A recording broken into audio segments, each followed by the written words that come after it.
I owe you guys an update in Lululemon versus Costco.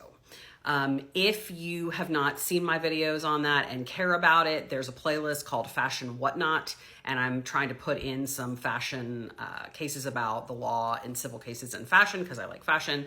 I'm not an intellectual property expert, but I know enough about it to speak intelligently about these kinds of cases. And this one is Lululemon suing Costco, claiming trademark, trade dress, and in some cases patent infringement over products that Costco sells that look an awful lot like Lululemon items.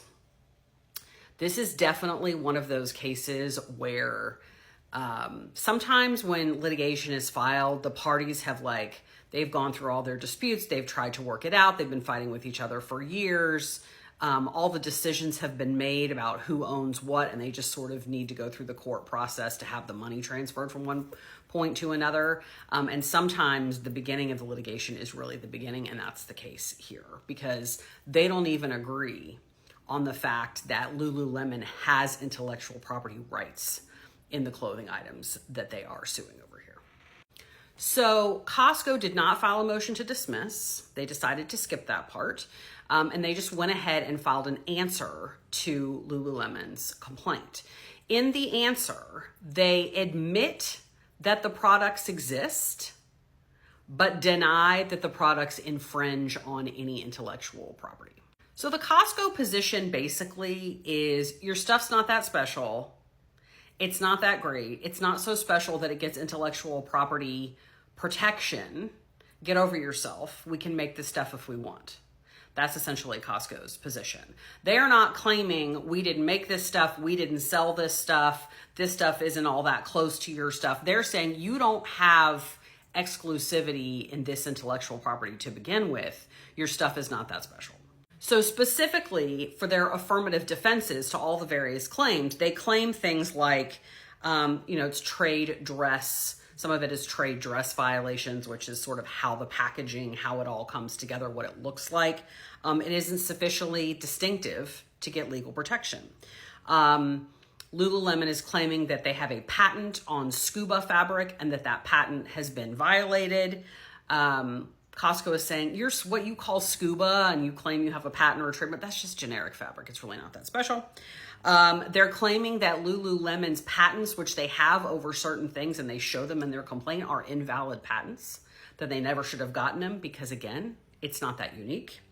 They claim fair use, which if you know anything about intellectual property law is always like the catch-all, right? So fair use is basically this gigantic concept over patents, trademarks, and copyrights that says it's not infringement if somebody uses it in a fair way. And then there's like a test that's like, are you using it for a nonprofit reason? Are you using only a little bit of it, right? It's sort of like, that's not infringement because that's not that big of a deal. So they've used that as an affirmative defense, of course. Then unclean hands, which again, I think a lot of you are finding out pretty much everybody puts as an affirmative defense in civil cases, which is you're not coming into this clean either. You went out there and got patents that you weren't supposed to get. You weren't entitled to those patents. And then because Lululemon is asking for a permanent injunction in this case, they are asking they want the court to ultimately enter an order or a judgment telling Costco they may not sell these products that they claim are infringing. And that is an equitable remedy. A court saying you may not, entering an order that directs something to happen. And one of the defenses to an equitable remedy is to say that there's an adequate remedy at law, which is to say money. So one of Costco's defenses is you don't need to enter an injunction because if we really are infringing on their intellectual property the way they claim, you can just tell us we have to pay them a percentage of whatever it is. You don't need to enjoin us. You don't need to go that far.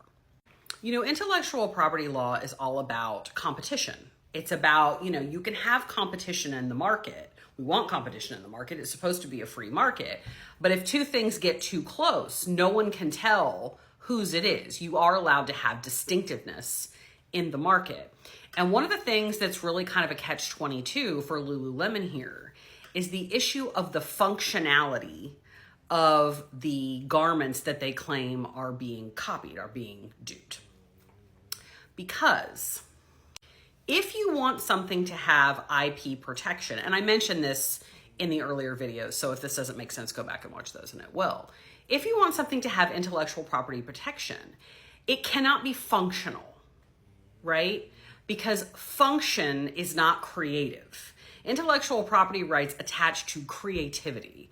They attach to things that people make, think of, design, ideas, right?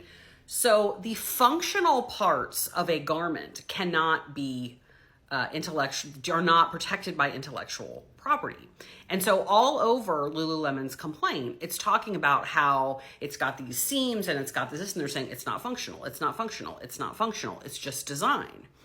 But what I find fascinating about that, and why I think it's bad for Lululemon for people to find out about this case, is because if it's not functional, if your special design is not functional, why the fuck am I paying so much money for it? Right?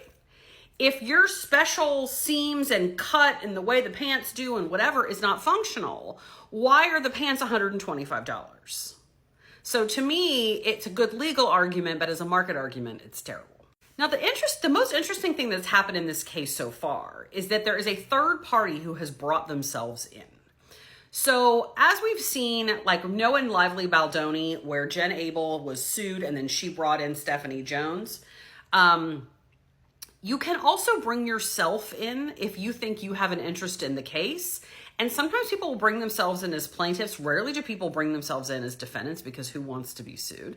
But in this case, a company has brought themselves in as a defendant. They have intervened and everybody agreed to it. And the name of that company is Jacques Moret. And the reason that they have done that is because they're the ones that manufacture the items for Costco that potentially infringe on Lululemon's intellectual property rights. So they're like, we need to be here because we're the ones making them. So we know, how they're being made and what patterns we're looking at and all that kind of stuff. So they have brought themselves in. A pair of jeans I ordered just got delivered. So Jacques Moret comes in as a defendant and says, we need to be part of this. They then turn around and sue Lululemon back and say, for declaratory judgments, saying that these things are not infringing trademark, they're not infringing trade dress, and they're not infringing patents. And I think part of the reason they've done this is so that they are now counter plaintiffs, and so they can probably broaden discovery and have a few more rights regarding the case than is just being an intervening defendant. So if you've lost track, hold on. Okay, I had to do this for myself, so I'm just going to show you. And this is what I do in my real cases, by the way. My law practice got way better when I figured out I could just draw charts for everything. So Lululemon is suing Costco. The red arrows mean someone is suing someone. Lululemon is suing Costco. Jacques Moret brings themselves in as a defendant. So it's now Lululemon versus Costco and Jacques Moret. And now Jacques Moret has sued Lululemon back in a counterclaim for a declaratory judgment. So all three of these companies, Lululemon, Costco, and the people who make the stuff they sell at Costco, are now all engaged in this litigation to figure out if the dupes that Costco makes, or the dupes that Jacques Moret makes and Costco sells, infringe on Lululemon's intellectual property. And it seems like the way Costco wants the issues to be framed is whether Lululemon has any intellectual property in this stuff to begin with. So that's the current update. I will keep following this. Let me know what questions you have. I have a lot of Lululemon stuff. I'm not immune, but I think like a lot of people, especially in this day and age with money being as tight as it is, the prices are starting to get a little obnoxious.